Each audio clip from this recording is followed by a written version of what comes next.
तिथं राहत असे. देव म्हणाला, माझी इच्छा आहे की तू हारान देश सोड आणि दुसऱ्या देशात जा.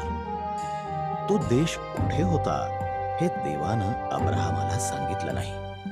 माझ्यावर विश्वास ठेव, देव म्हणाला.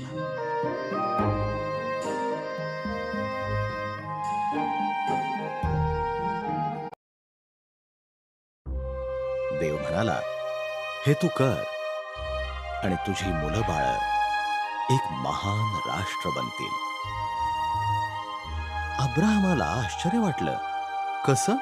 त्याची पत्नी सारा अतिशय म्हातारी होती, त्यामुळे तिला मुलं होऊ शकत नव्हती. देव म्हणाला, माझ्यावर विश्वास ठेव.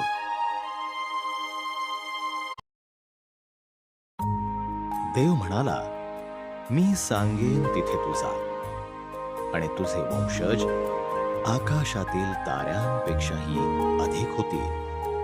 ते सर्व जगाला आशीर्वाद देतील. माझ्यावर विश्वास ठेव.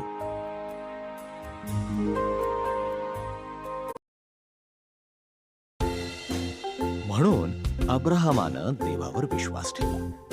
त्याने सारा, त्याचा पुतण्या लोट आणि त्यांची सर्व मालमत्ता घेतली. देवाने त्याला सांगितलं होतं तिथे तो गेला. तो कनान देशाकडे गेला.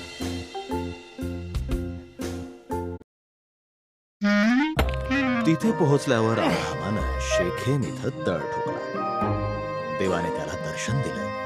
देव म्हणाला, मी हा देश तुला आणि तुझ्या मुलाबाळांना देईन.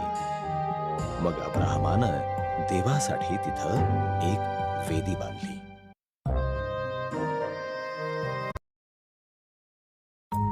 देवाच्या वचनदत्त देशात अब्राहमानं प्रवास केला. देवावर विश्वास ठेवल्यामुळे तो आनंदित होता.